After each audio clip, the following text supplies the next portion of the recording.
Hey guys, and welcome to our review for Outlaw King, directed by David Mackenzie, starring Chris Pine, Aaron Taylor Johnson, Florence Pugh, Billy Howell, and Stephen Delane. Hey. Outlaw King. Let's do it. Let's do it. Hey. My name is Scott Ellis. I'm joined here by Adam Franey. I'm hyped. Let's go. Let's fucking do it, TIFF. Day 2. We've heard a lot of news about this film. People have been dazzled and razzled by Chris Pine's Pine. Chris Pine's Pine. Chris Pine's Pine. Chris Pine's Pine? Yes. That aside.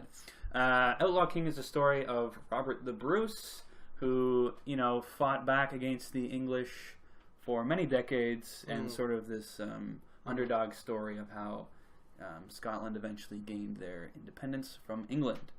So Robert the Bruce, you guys might know if you ever seen Braveheart, is a character in the movie Braveheart. Smaller role, side character.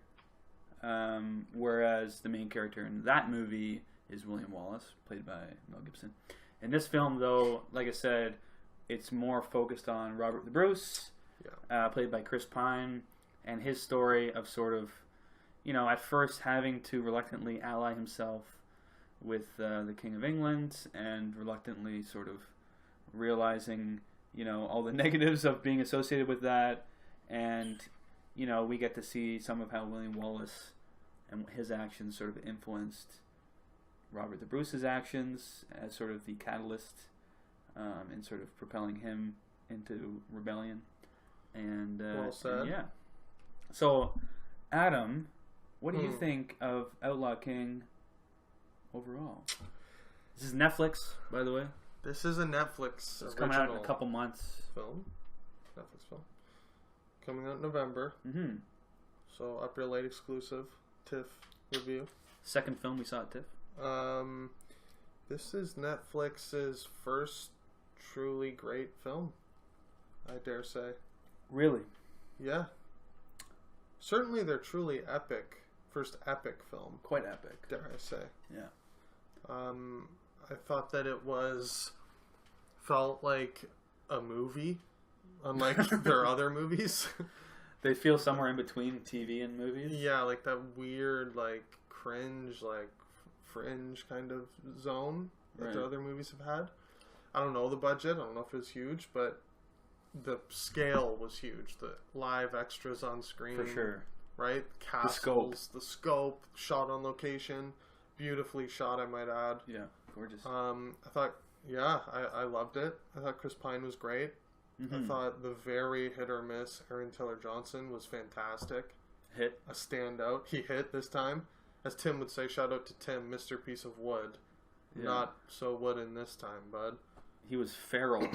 He was a savage in this. He was animalistic. He stole scenes for sure. And he had his own little subplot too. Scene of stealer. Getting his own castle back. Great character, great backstory, very fleshed out. Yeah.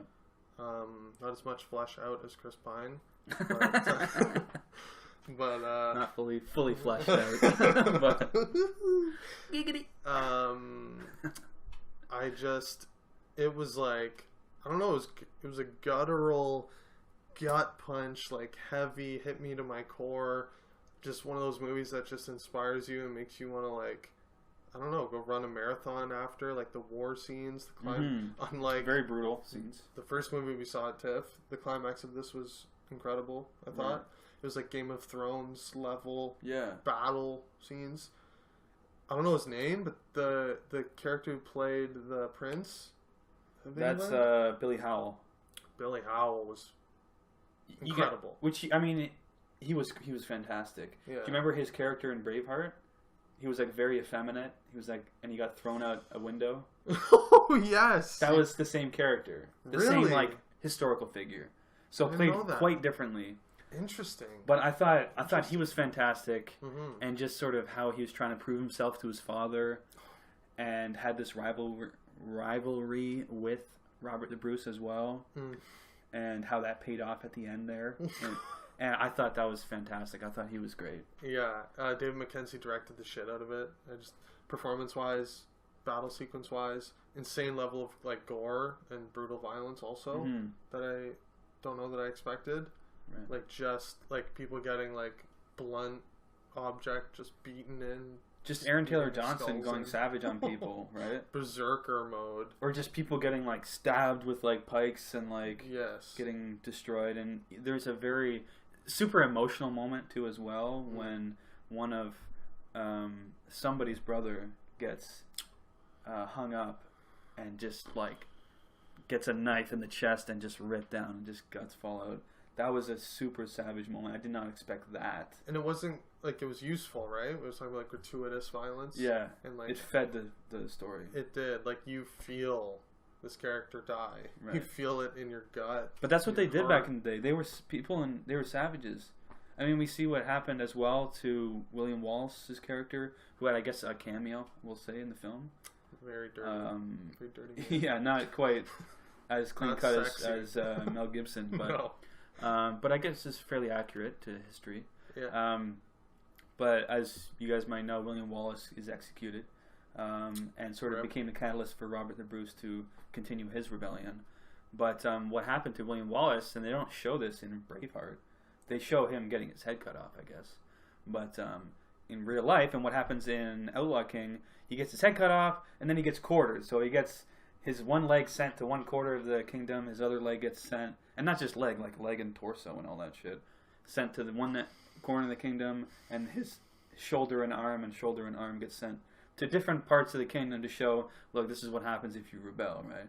And what happens is he sort of sees a commotion, Chris Pine's character, sees a commotion in the sort of market, and people are sort of reacting to the English putting one of William Wallace's leg up on this cross, or up on, in the middle of the square, and they're sort of freaking out about it, and you can see in his eyes that, oh shit, this is like, I gotta do something now, like, now that they've done that to William Wallace, so that was very accurate, but very savage, but it wasn't gratuitous in the sense that it was just played for violence. It was to sort of propel the plot of the story forward.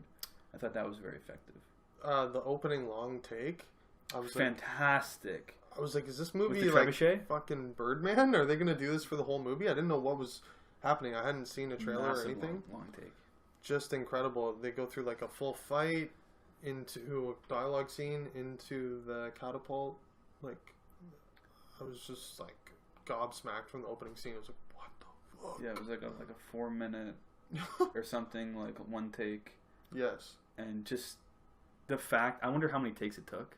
Yeah. I think it started off with them sort of pledging their allegiance to King Edward, I believe. And then leading to some conversation, and they're walking out, leads to a little duel, and they have to get all the, the fighting had to be on, they had to be on point. This is a one take, right? Right. They had to nail that, and then that sort of sequence ends, and then they're walking out, and then they fire the trebuchet, and it hits the castle, all in one take. I thought that was fantastic. Really pulled me into the film. Yeah, like Dave Mackenzie is so on my radar now after Hell or High Water and this. Just both films I loved. Fire. What did you think? Overall, I liked it a lot. Liked it a lot? Yeah. I thought it was great. There is one thing, I'll agree with pretty much everything you've said. But, there's a but. But, there's always a but. And this is sort of one of those negatives that's not really a negative. You know what I mean? But was it long enough or something like that? I wanted more. Yeah. I wanted more. I think, and it is a little bit of a detriment, I think, because honestly, I think this would have been, and it's on Netflix too, this would have been better as a show. Yeah.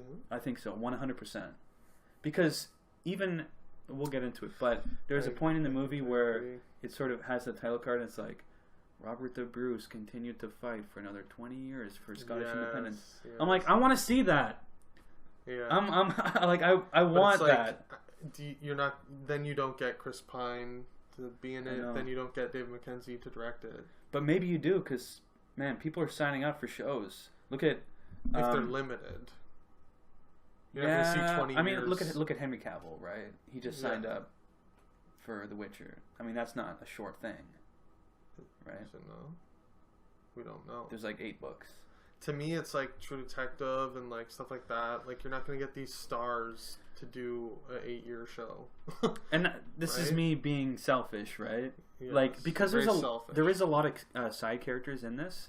You know, the Bruce family, right? Yeah, you're right. There's like 5 other brothers. I want more. You get, you know, there's the prototypical, you know, Irish, you know, red-haired friend, I guess you could say. Yeah. His character, and also Aaron Taylor Johnson, who does get his own little subplot. Yeah. Which I thought that whole sequence was great, you know, in the church. Mm. I thought that was fantastic and savage. Oof, Kingsman-esque. But yeah, I just wish that it was sort of a bit more fleshed out. Some of the side characters, you don't really get it. I mean, we got some flesh out, but I wish that was sort of. I wish we delved a little bit deeper into some of those side characters. I agree with you. And get a little bit more of that story. Which is a compliment, really. Yeah, because they're at the base level, they're very interesting, and I wanted to see more about them, right, and learn more about those characters. Mm-hmm. So I mean, yeah, good on Dave Mackenzie, but yeah, again, that's just me being selfish. I do think it probably could have been a limited series. Absolutely, you know, do 8 episodes. It doesn't have to be 10 or 13 or whatever. Do like 7 or 8 episodes, and just give me the whole Robert the Bruce story from start to finish. We haven't talked about Florence Pugh, who plays his wife, English wife. So obviously, Robert the Bruce is Scottish. Right. And so she sort of comes into the wolf's den, if you will. Mm-hmm. And you don't always know how that's going to sort of play out, right? You know, is she going to stay loyal to the English? Is she going to become fully Scottish? But I thought she was fantastic, and I hadn't seen her in anything before this. Me neither. And she's sort of a star on the rise. But what do you think of her? What do you think of her? She was great. She was perfect, really. The daughter was great. Yeah. Performances all around were just fantastic. Solid. Like, it's at the point where I'm trying to think, like, what didn't I like? Mm-hmm. Like, I don't want to hit it with the full 5. But, like, I'm like, what didn't I like? Like, why is it not, right? Right. I mean, you're not wrong there. Again, like all I can really say is just I wish there was a bit more depth. But besides that, I think the story is fantastic. I mean, you know, it might not be as like epic as like Braveheart. Mm-hmm. You know, very like crowd pleasingly epic, mm-hmm. right? Mm-hmm. It was up there. It was pretty epic. But there was definitely some great moments, and definitely it's that, you know, it's sort of crazy to see how far down he got. You know, how low he got. Yeah. You know, like there was like 40 dudes left. Mm-hmm. You know what I mean? That's how extreme it got for him. He was in the trenches. He was in the grime and the muck. And how it's pretty cool how they touched on, you know, historically the sort of legend of Robert the Bruce. How you know he's in a after they sort of go over the waterfall and he ends up in a cave and stuff.